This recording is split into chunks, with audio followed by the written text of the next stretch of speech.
kenapa ya Tuhan mengizinkan proses demi proses tuh, makan waktu tuh terjadi gitu di setiap kita. Sangat mudah jadi tim PPW untuk bisa jadi sombong. Karena apa yang kita lakukan itu kan juga bagian dari skill kita yang Tuhan kasih ya. Aku pun juga dulu suka dibuat-buat gitu. Biar sama deh, biar ikutan berbahasa roh juga. Pas masukin aku di fase pengudusan, Tuhan kasih aku skill baru ataupun karunia baru. NATO. Iya betul. No action, talk only.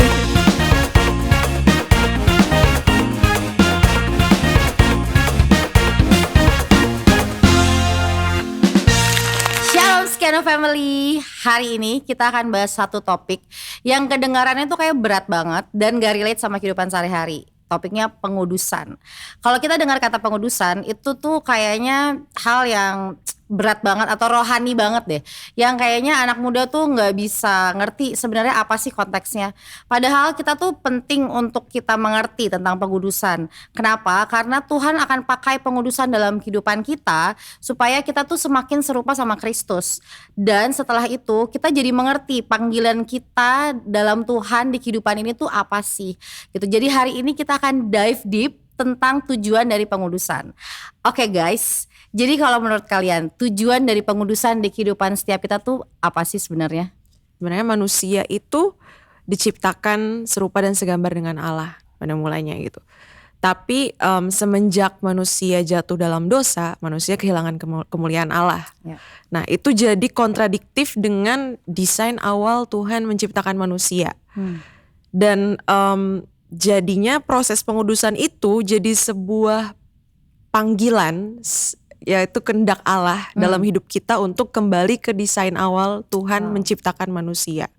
Ini juga bisa kita baca di 1 Tesalonika 4 ayat 3 dikatakan bahwa karena inilah kehendak Allah pengudusanmu.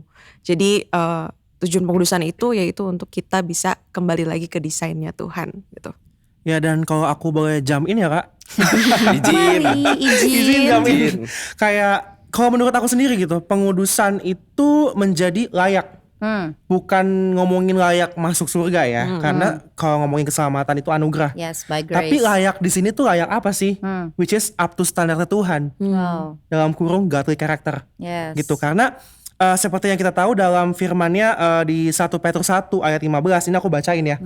Tetapi hendaklah kamu menjadi kudus di dalam seluruh hidupmu sama seperti Dia adalah kudus yang telah memanggil kamu. Ya. Firman-nya udah jelas, hendaklah kamu menjadi kudus. Which means sebenarnya pengudusan itu relate sama kehidupan kita sehari-hari. Kita harus hidup dalam kekudusan setiap hari seperti itu. Kemudian ngomongin pengudusan atau sanctification, which is itu yang sudah sering diomongin lah ya sama Opa Niko gitu, dalam firman-firmannya, dalam khotbah-khotbahnya gitu, bahwa pengudusan ini bukan sekedar untuk menjadi orang baik, bukan, tapi proses transformasi untuk menjadi serupa seperti gambaran Tuhan, godly image. Jadi ada dua nih, godly image sama godly character, seperti itu. Ngomong-ngomong soal godly character ya, dan itu berarti kan kita punya karakter yang sesuai dengan apa yang Tuhan mau dong, tepat. Nah, cara kita taunya sesuai dengan yang Tuhan mau kan sebenarnya by relationship gak sih? Maksudnya kita juga harus punya hubungan yang dekat dan peka sama Tuhan gitu. Which means berarti hubungan kita sama Tuhan komunikasinya harus lancar, harus sehat ya kan. Nah, gimana caranya kita bisa tahu bahwa oke, hubungan gue sama Tuhan ini sehat nih, atau sebenarnya gue lagi gak oke sih, kayak ada a few things yang gue harus work on with God gitu. Gimana menurut kalian? Kalau kita ngomongin hubungan kita sama Tuhan hari-hari ini dilandaskan oleh kasih, atau hubungan yang kita bangun sama Tuhan itu hanya sekedar transaksional atau beneficial aja. Gitu. Contohnya, apakah hari-hari ini kita memandang Tuhan sebagai Tuhan dan Juru Selamat, sebagai Raja, sebagai Bapa, sebagai teman, atau cuman jadi kunci jawaban dari doa-doa kita? Which is ya emang Tuhan jawab setiap doa-doa kita gitu pada waktunya. Tapi itu harus kita cek hari-hari ini gitu. Karena kalau kita cuma fokus sama jawabannya Tuhan, itu transaksional gitu. Padahal enggak, hubungan itu harus dibangun oleh kasih. Kemudian tanda-tandanya nih, kita balik ke pertanyaan tadi ya. Tanda-tandanya hubungan kita sama Tuhan tuh benar-benar sehat. Yang pertama, kepekaan terhadap dosa atau hal-hal yang kayaknya ini gak benar gitu, gak sesuai sama prinsip atau alkitabiah gitu. Situasi atau kondisi yang kayaknya ini udah no gitu, kayak ini kayaknya gak bener deh. Nah itulah kepekaan yang Tuhan kasih buat kita bahwa no, this is wrong Ya. gitu. Kemudian yang kedua adalah damai sejahtera tapi di masa-masa yang sulit. Wow, penting Gitu. nih. Yes. Karena mungkin orang perspektifnya atau mungkin pandangannya damai sejahtera itu hanya didapat dalam keadaan yang mungkin happy, ya, sukacita, kita Ya. dapat berkat. ya, Padahal damai sejahtera itu Tuhan kasih di setiap masa, Yes. terutama di masa-masa yang sukar yes. gitu. Dan kalau kita hidup dalam hubungan yang erat dengan Tuhan di masa-masa yang sulit, kita nggak akan ngerasa yang heavy burden gitu, tapi Ya. kita punya rasa damai sejahtera. Makanya gue jadi teringat nih, Tuhan tuh bilang ada damai sejahtera yang melampaui segala akal. Yes. Karena kayak sebenarnya secara akal sehat nggak masuk akal kalau misalnya lo lagi Filipi 4 susah ayat terus 7. terus lo kok kayak tenang-tenang aja padahal sebenarnya things lagi nggak oke gitu. Exactly. Dan yang terakhir juga gitu ya, rasa rindu atau kangen terhadap Tuhan dan firman-firmannya gitu. Karena lagi-lagi hubungan itu nggak boleh jadi beban. Hubungan itu tuh adalah kebutuhan Ya. yang kita harus bangun sehari-hari. Contohnya gini, kayak hubungan kita sama sesama kita gitu, sama orang tua, kakak adik, sama temen, sama pacar mungkin, atau mungkin suami istri gitu. Itu nggak bisa nggak cuman sekali jadi gitu, Yeah. nggak. Itu tuh harus di-build day by Yes. day gitu. Kita dengan di-build day by day kita akan ngerti gitu. Kita akan ngerti, oh ternyata dia begini. Sama dengan hubungan sama Tuhan gitu. Kalau kita semakin bangun hubungan ini sama Tuhan, kita akan ngerti Tuhan tuh kayak gimana. Yes, walk Gitu. daily with God. Iya. Terus aku pernah baca, kesehatan rohani tidak diukur dari seberapa banyak kita berbicara tentang Tuhan, melainkan seberapa selaras kehendak kita dengan kehendaknya.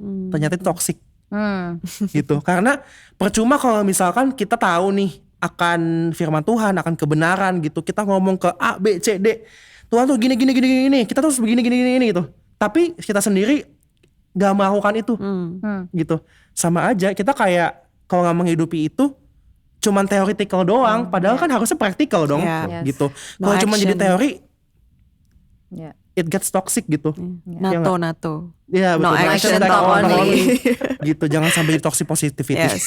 Yes. Bel, bisa ada yang lo share nggak terkait tentang kepekaan dan relationship with God nih? Karena tadi Ino banyak mention juga tentang kepekaan sama Tuhan. Jadi kayak once kita punya relationship sama Tuhan ya kita akan jadi peka gitu. Dalam setiap langkah keputusan tuh akan ada keterlibatan Tuhan gitu. Kalau dari lo gimana pengalamannya?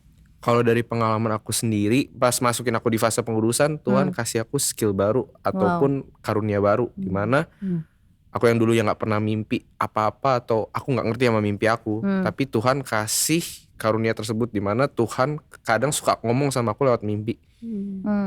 Beberapa kali mimpi aku yang aku mimpiin itu kejadian di kehidupan aku, tapi nggak cuma di kehidupan aku doang. Kalau misalnya aku mimpiin tentang teman aku, Ya. terus aku tanya ke orang tersebut, dan kadang itu on point gitu. Wow. Itu yang buat aku amazed sih. Ada satu waktu di mana waktu itu aku mimpin tentang salah satu teman aku, dan aku tanya ke dia, lu lagi ada gini ya? Dan aku nggak tahu dia ada lagi bermasalah di kehidupannya. Dan aku minta dia cerita detail banget ceritanya. Dan aku baru sadar apa yang aku mimpin itu aku lagi ada di POV dia. Aku ada di badan dia dan itu jelas banget mimpinya. Ya menurut aku pengudusan ini memperjelas lah apa yang Tuhan mau kasih tahu ke kita tentang kehidupan kita maupun kehidupan orang lain. Berarti sebenarnya ya bisa dikatakan bahwa dari kepekaan kamu sama Tuhan di hubungan yang makin dalam sama Tuhan, Tuhan tuh mulai perlahan membentuk kamu dan bawa kamu masuk dalam panggilan Tuhan dalam kehidupan kamu ya. Berarti kita setuju ya bahwa pengudusan Tuhan itu ya tadi kayak Ino udah sempat mention ya bahwa pengudusan Tuhan itu akan menggiring kita masuk dalam panggilan dengan Tuhan. Yes. Menurut kamu gimana, Man? Setuju banget sih aku. Ada alasan kenapa pengudusan sama panggilan Tuhan itu berkaitan erat banget. Kalau ngomongin dua hal itu, aku keinget satu cerita di Alkitab sih. Dari 1 Samuel 15. Itu adalah cerita tentang ketika Saul dipilih sama Tuhan untuk jadi raja atas bangsa Israel. Nah pada saat itu berarti Saul tuh udah tahu jelas persis, udah kelihatan di depan mata panggilan Tuhan atas hidupnya dia adalah jadi raja gitu kan. Dan Tuhan tuh kalau ngasih instruksi juga clear banget gitu. Yes. Tuhan gak ngasih bikin kita jadi bingung, tapi Tuhan ngasih sejelas mungkin gitu instruksi. Pada saat itu Tuhan kasih instruksi ke Saul untuk menghabiskan bangsa Amalek. Tapi Saul tidak taat. Yang artinya dia tidak mengindahkan proses yang Tuhan kasih di dalam hidupnya dia gitu ya. Dia menghabiskan bangsa Amalek tapi dia menyisakan yang baik. Dan karena hal itu akhirnya Saul gagal untuk memenuhi panggilan dia dalam Tuhan, yaitu jadi raja. Akhirnya Tuhan murka dan menurunkan Saul jadi nggak lagi jadi raja Israel gitu. Nah ini tuh menunjukkan gitu loh kalau proses pengudusan itu berkaitan erat dengan panggilan di hidup kita. Karena proses pengudusan itu yang mempersiapkan kita nantinya untuk menerima apa yang udah Tuhan janjiin di hidup kita. Gitu, kayak contohnya di aku pribadi ya, aku kebetulan juga pelayanan di bidang PPW gitu. Nah, aku pribadi sering kali diproses di bagian kerendahan hati. Karena yang seperti yang kita tahu PPW itu banyak spotlight, banyak mungkin pujian manusia atau validasi manusia. Dan sangat mudah jadi tim PPW untuk bisa jadi sombong. Karena apa yang kita lakukan itu kan juga bagian dari skill kita yang Tuhan kasih ya. Dan itulah kenapa perlu ada proses pengudusan yang terus menerus di situ. Supaya ketika nanti kita akhirnya dipakai sama Tuhan di bidang itu, kita nggak akan jatuh dalam kesombongan gitu. Jadi itulah kenapa perlu ada proses pengudusan di dalam panggilan kita untuk mengerti panggilan kita. Oke, nah ngomongin panggilan nih ya, menarik banget. Panggilan tuh kan sebenarnya tadi satu pertama hubungan kita sama Tuhan kan diperbaiki. Terus kemudian Tuhan kasih tau panggilan. Berarti kan sebenarnya panggilan tuh kita mulai nih dipercayakan untuk gimana kita berhadapan sama orang gak sih? Sama orang-orang di sekitar kita gitu. Nah berarti sebenarnya bisa dikatakan bahwa pengudusan ini secara langsung akan berdampak gimana kita how we treat other people ya kan. Menurut kalian gimana pengalaman kalian ketika proses pengudusan kalian ini terjadi dan gimana perubahannya dari yang sebelumnya mungkin memperlakukan orang tuh kayak terus tiba-tiba jadi better gitu.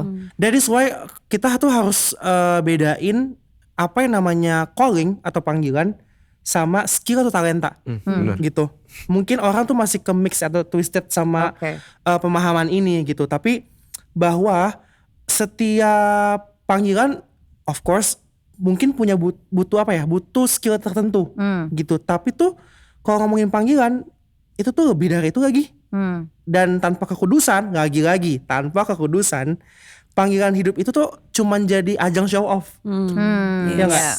Padahal panggilan yang Tuhan tetapkan dalam hidup kita, which is itu jadi destiny hidupnya kita, itu untuk apa sih tujuannya? Ultimate goalnya tuh ya untuk memuliakan Tuhan gitu, bukan untuk kesenangan kita. Ya kalau dapat berkat itu it's a bonus lah. Tapi ultimate goalnya lagi nih, itu adalah untuk memuliakan namanya Tuhan gitu. Karena kekudusan itu tuh kayak ibaratnya sebuah wadah yang harus bersih. Saat wadah itu bersih, Tuhan baru nuangin isinya, which is isinya ini tuh apa? Tugas atau panggilannya gitu. Dalam 2 Timotius 2 ayat 21 Tuhan bilang, jika seorang menyucikan dirinya dari hal-hal yang jahat, ia akan menjadi perabot rumah tangga yang mulia, yang dikuduskan, yang layak dipakai tuannya. Perabot di sini ngomongin wadah gitu. Kalau misalkan gini, sesimpel air putih, air yang murni, bersih, tapi dituang ke dalam wadahnya yang lumutan, dituang, berguna nggak? Nggak kan? Malah jadi kotor, outputnya mungkin jadi toksik, kayak gitu. Karena kalau wadahnya ini enggak siap, panggilan itu enggak akan ada dalam situ. Gitu. Kemudian juga banyak banget panggilan yang enggak sesuai sama apa yang jadi tujuan hidup kita. Sama kayak ceritanya tadi yang Manda bilang tentang Saul, ada lagi Yusuf. Banyak tokoh kita banyak banget yang panggilannya ternyata tuh beda banget sama apa yang udah di dalam plan hidupnya. Gitu. Tapi lagi-lagi kenapa? Karena ultimate goalnya untuk memuliakan nama Tuhan. Nah tadi si Timotius ya, ayat tadi Timotius tentang perabot, nyambung tuh sama gimana kita dengan sesama kan pada akhirnya. Karena kita akan dipakai untuk, kita kan masih ada di dunia ini kan, kita harus melayani sesama. Panggilan kita adalah untuk amanat agung eventually gitu. Itu adalah ultimate panggilan kita sebenarnya. Nah Sehingga pengudusan itu sebenarnya Tuhan lagi mempersiapkan kita nih ternyata ya, untuk supaya kita bisa menghadapi, karena kan manusia beda-beda ya, kayak punya karakternya masing-masing, sehingga kita bisa merespon, bisa melayani orang-orang ini dengan tepat, dan buahnya kita, pengudusan kita tuh juga dialamin sama orang lain kan.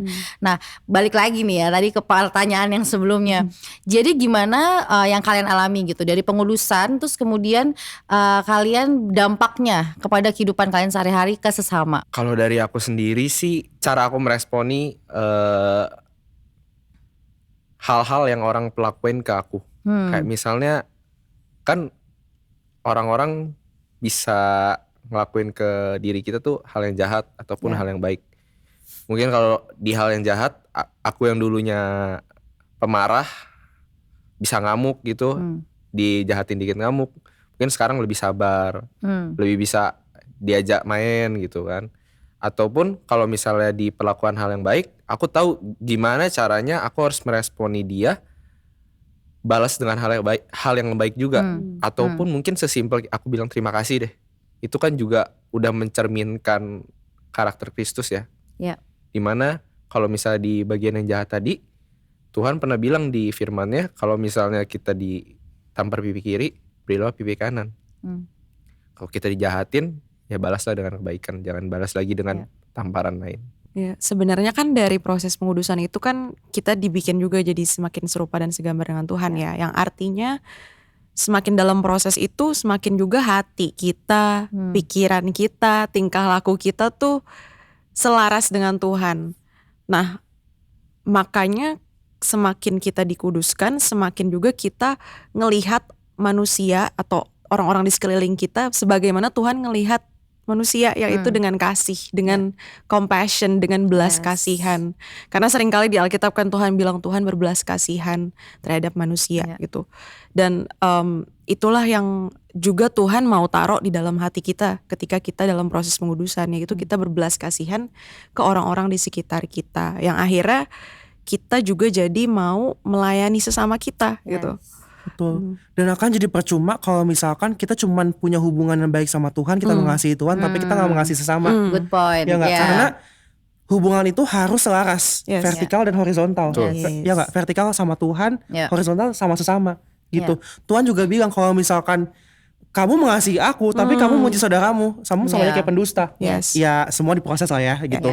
Aku mungkin yang kadang suka meledak-ledak sedikit gitu, atau suka marah-marah gitu. Sebenarnya itu adalah contoh kasihku. Enggak Gas gitu. Tapi sebenarnya gitu, aku itu juga bagian dalam proses hidupku yang aku lakukan hari-hari ini gitu loh. Kayak untuk mencoba untuk gak marah-marah terus, atau emosinya agak lebih stabil gitu. Kok jadi kayak kesannya aku gak unstable gitu.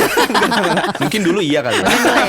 Nggak, tapi itulah yang proses yang kita jalani hari-hari ini gitu. Nggak cuman aku, tapi mungkin teman-teman yang lagi nonton gitu, Scan of Family yang lagi nonton juga merasakan bahwa itu juga bagian dari proses gue lagi untuk gue menghadapi sesama gitu. Karena mungkin apa ya, sesimpel contoh.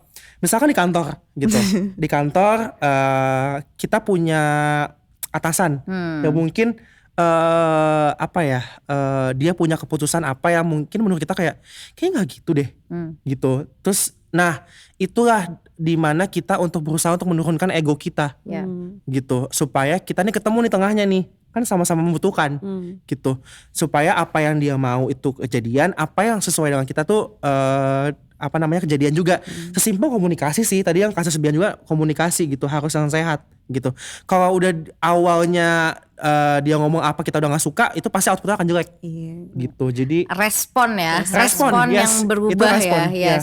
Kayak mungkin sebelum kita betul-betul ikut Tuhan gitu ya, respon kita ya udah sesuka-suka kita aja, kayak gue lagi mau gas ya gue gas aja gitu. Tapi karena kita udah mulai yield with the Holy Spirit ya, jadi kayak dalam proses pengudusan nih, respon kita ke sesama tuh berbeda. Betul. Dan itu menentukan juga, karena kalau misalnya respon kita salah, ujung-ujungnya itu dalam dosa juga.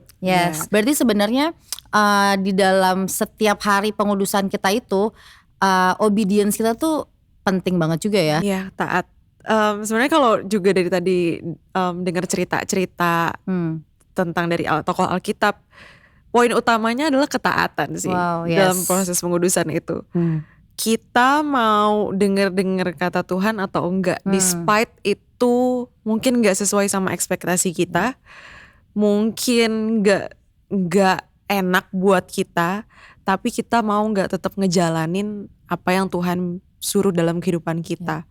Makanya itu juga jadi efek ke orang-orang di sekitar kita nantinya gitu. Iya, dan selain taat kita juga harus apa? Rendah hati. Ya. Gitu. Itu apa ya? Obedience, humility itu jadi satu sih. Ya. Nah, ngomongin ketaatan, kerendahan hati, itu kan semua proses ya. Dimana proses itu tidak instan. Di Betul. zaman era yang serba cepat ini, Serba AI ya, serba AI. serba ya kan, sekarang kita semua cuman kayak one click away, kayak lo udah dapet jawabannya, Iya. lo lapar Iya. lo tinggal pesan gitu kan. Kadang-kadang tuh kalau sesuatu yang makan waktu tuh kayak bikin kita agak-agak meronta-ronta gak sih Nggak dalam hati tuh sabar kayak, gitu. kayak bisa lebih cepat tidak gitu. Nah, menurut kalian kenapa sih kita mau dive deep nih tentang proses gitu? Karena mungkin untuk sekian family di rumah ya, we're in this together gitu, bahwa semua yang hubungan kita sama Tuhan itu tuh adalah perjalanan yang indah dan emang tidak ada yang instan. Yes. Kenapa ya Tuhan mengizinkan proses demi proses tuh makan waktu tuh terjadi gitu di setiap kita? Dalam proses pengudusan itu ada pengikisan daging, kedagingan kita, kemanusiaan kita.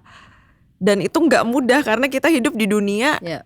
di tengah orang-orang yang duniawi gitu, di tengah orang-orang yang mungkin nggak kenal Tuhan juga bahkan. Ya. Dan kita harus bisa stand firm dengan kebenaran firman Tuhan di tengah-tengah itu semua. Makanya prosesnya panjang supaya ketika kita mungkin lagi step back atau mungkin kita kadang lagi puter arah gitu. Ya. Tuhan akan bawa kita balik lagi ke jalan yang seharusnya, ke jalan yang benar gitu. Dan kalau kita lihat secara garis besar pada akhirnya nanti ketika kita berhasil melewati proses pengudusan yang panjang itu, kita akan lihat kalau Tuhan terus bawa kita maju dan naik gitu. Makanya kenapa perlu proses yang panjang ya, supaya kita benar-benar dipastikan kedagingannya itu udah mati gitu. Di make sure segitunya. Ya, dan karena dalam ini mungkin scan of family yang ada di rumah sering dengar ayat ini gitu. Dalam Yakobus 1 ayat 2 sampai 4, ini aku bacain ya. Ya. Saudara-saudaraku, anggaplah sebagai suatu kebahagiaan apabila kamu jatuh ke dalam berbagai-bagai pencobaan. Sebab kamu tahu bahwa ujian terhadap imanmu itu menghasilkan ketekunan. Dan biarkanlah ketekunan itu memperoleh buah yang matang, supaya kamu menjadi sempurna dan utuh dan tak kekurangan suatu apapun. Tuhan itu tuh gak pengen kita cuma sampai di tujuan. Wow. Tapi Very Tuhan good. tuh pengen kita tuh bertumbuh dalam perjalanan. Karena sesuatu yang instan tuh cenderung membuat kita tuh jadi sombong secara rohani. Jumawa ya. Jumawa betul. Karena gini, kita tuh manusia. Kita bukan robot. Kita bukan robot yang diprogram gitu. Ya. Kita juga bukan soal matematika yang udah tahu rumusnya tuh cuman rumus yang A untuk dapetin hasil B gitu misalkan. Kita tuh karakter yang unik yang Tuhan ciptakan gitu, supaya kita tuh belajar dalam semua proses gitu. Karena kalau kita udah tahu kepastiannya gitu, kita tuh akan cenderung tidak mengandalkan Tuhan ke depannya. Kalau kita udah tahu nih di depan itu, akan begitu hasilnya, pasti kita akan ya udah, kita udah tahu ke depannya bakal begitu, ya udah tinggal lakuin aja step-stepnya gimana untuk dapetin itu. Padahal sebenarnya yang Tuhan mau adalah kita bertumbuh dalam proses gitu. Karena kan kalau Tuhan bilang semua akan indah pada waktunya, waktu Tuhan. Yes. Gitu. Jadi gak ada yang tahu. That's why hari-hari ini kenapa kita harus bergantung sama Tuhan, mengandalkan Tuhan, karena kita gak tahu apa yang terjadi di depan kita beberapa saat lagi, besok, ke depannya, hari-hari yang udah kita gak tahu, mungkin kacau gitu. Kita gak ada yang tahu. Tapi saat kita terus mengandalkan Tuhan, bertumbuh dalam Tuhan, punya hubungan yang dengan Tuhan yang erat dan dilandaskan dengan kasih, pasti kita akan dijaga, kita gak akan kekurangan, kita gak akan khawatir akan hari esok, karena kita punya Tuhan. Ada kata ketekunan. Berarti yang Tuhan kejar sebenarnya dalam proses yang tidak instan itu, kita menjadi anak-anak yang punya karakter yang tekun ya. Berarti Tuhan tuh gak pengen kita gampang aja gitu, kayak semua ngedapetin gampang aja. Tapi balik lagi tadi karakter Kristus ya yang Tuhan mau bentuk di dalam kehidupan Yes. kita, which kita tahu dalam proses kita butuh Roh Kudus. Kita nggak bisa dalam satu proses rangkaian pengudusan dari awal kita lahir baru sampai nanti kita dipanggil Tuhan, kita tuh butuh Roh Kudus gitu. Nah, boleh share nggak gimana pengalaman pengudusan kalian gitu ya, dan bagaimana Holy Spirit tuh sangat involved gitu sebagai pribadi yang berjalan sama kita setiap hari. Mungkin kalau dari aku akan ngelanjutin dari apa yang Ino bahas tadi dulu mengenai proses itu sendiri. Dimana kalau misalnya selama di proses pengudusan ini kita instan, kita akan ngalami apa yang namanya bosen, ataupun ya udah apa yang kita dapetin. Ingat gak sih kalau misalnya kita dulu kita mau dapetin apa, kita harus nabung gitu. Dan ketika kita udah dapet itu, kita seneng banget karena kita tahu prosesnya panjang. Proses yang kita udah jalani kita akan ingat. Beda halnya kalau misalnya prosesnya itu instan, nggak ada yang kita ingat. Kalau prosesnya instan, apa yang akan kita share ke teman-teman kita? Kalau misalnya proses pengudusan itu instan, apa yang kita akan share ke sesama kita? Apa yang kita akan bagi gitu? Kita nggak punya experience apa-apa tentang pengudusan itu. Udah kita dapat pengudusan, udah selesai gitu aja. Tapi kalau misalnya kita ada proses-prosesnya, kita akan ada kesaksian-kesaksian yang timbul yang bisa kita share ke sesama kita. Sama halnya kayak gini, kalau misalnya kita lagi ngobrol kayak gini, kalau misalnya kita pengudusannya instan, apa nih yang kita mau share di obrolan kita hari ini? Tapi karena kita tahu proses pengudusan itu nggak instan, kita udah pernah ngalami, ya kita bisa share di obrolan kita hari ini. Roh Kudus itu tuh kerjanya seperti enabler atau pemberi kemampuan atau reminder sebagai pengingat gitu. Roh Kudus tuh gak maksa kita tuh untuk apa ya, casingnya tuh harus kudus, nggak kayak gitu. Tapi dia mengubah keinginan hati kita nih dalam diri kita itu untuk rindu hidup kudus, berkenan kepada Tuhan gitu. That's why lewat kita punya hubungan yang kuat sama Tuhan, mengandalkan Tuhan gitu, mengandalkan Roh Kudus, kita punya discerning spirit gitu. Dalam hidup kita tahu mana yang salah, mana yang benar. Dan banyak hal-hal yang Tuhan singkapkan gitu. Contohnya tadi kayak misalkan Habel lewat mimpi gitu. Aku juga mengalami hal yang pernah lewat mimpi juga.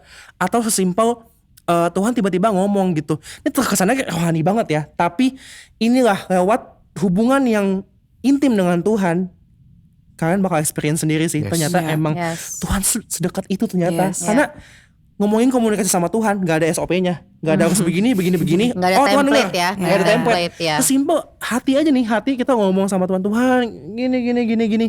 Tuhan tuh denger gitu. Mungkin dia gak respon back immediately ya. Tapi mungkin Tuhan akan respon in many ways. Contoh lewat firman Tuhan, lewat teman kita, atau mungkin Tuhan sesimpel tiba-tiba ngomong gitu. Tapi kadang manusianya yang gak sadar ya. Iya. Akan jawaban-jawaban itu. Betul. Makanya kenapa kita harus hidup intim dengan Tuhan, mengandalkan Roh Kudus, kita akan punya discerning spirit.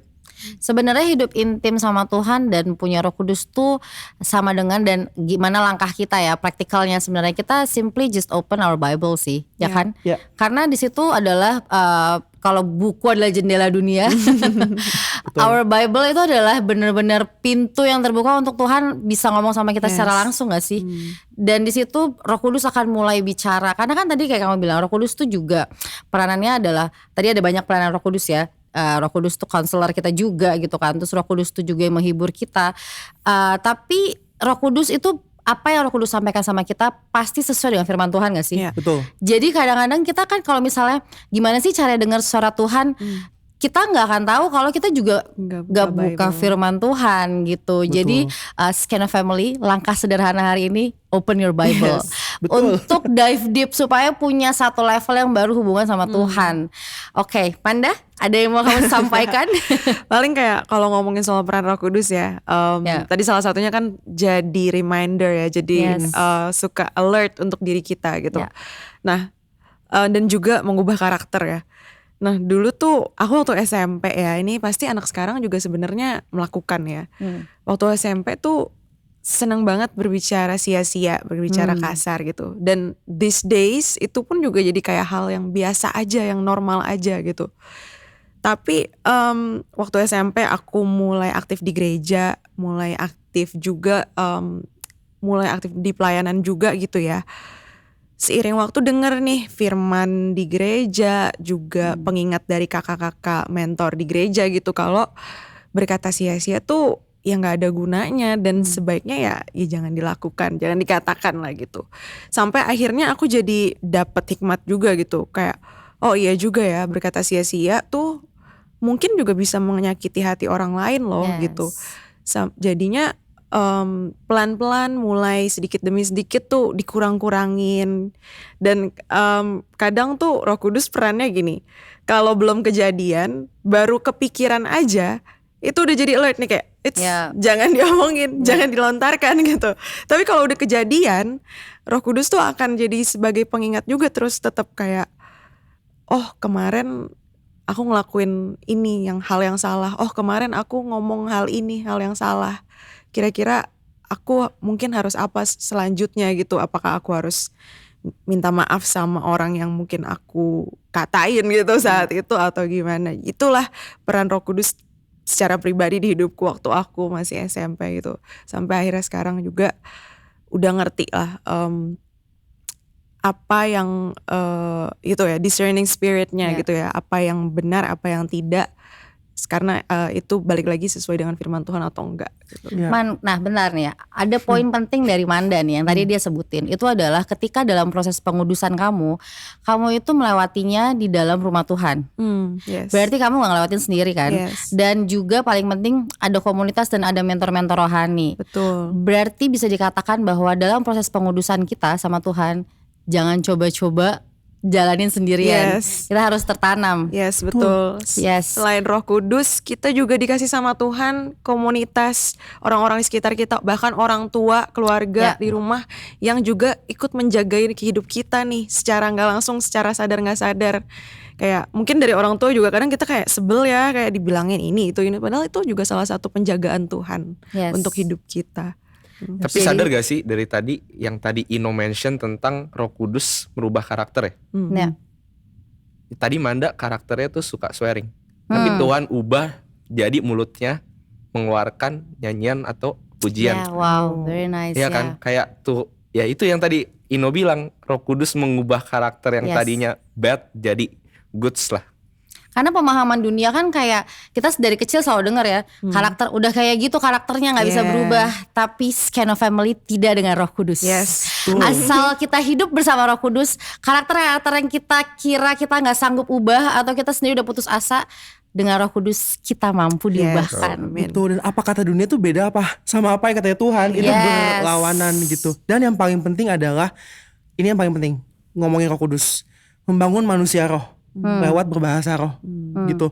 Mungkin di antara kita atau mungkin orang di luar sana atau mungkin Skeno Family yang suka melihat itu orang ngomong apa ya, berbahasa roh tuh apa ya gitu.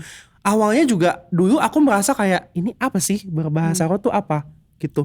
Tapi sebenarnya secara firman Tuhan itu diperlukan gitu, karena Tuhan sendiri bilang bahwa bahasa roh ini tuh bahasa yang hanya dimengerti antara kita sama Tuhan gitu, which is roh jahat tuh nggak ngerti, iblis tuh nggak ngerti gitu.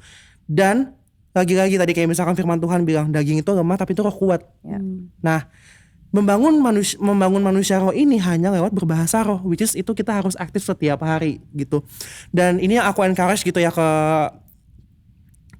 Skeno Family yang ada di rumah gitu, buat yang belum berbahasa roh, minta sama Tuhan gitu. Karena aku pun juga dulu suka dibuat-buat gitu, biar sama deh, biar ikutan berbahasa roh juga, padahal sebenarnya nggak kayak gitu.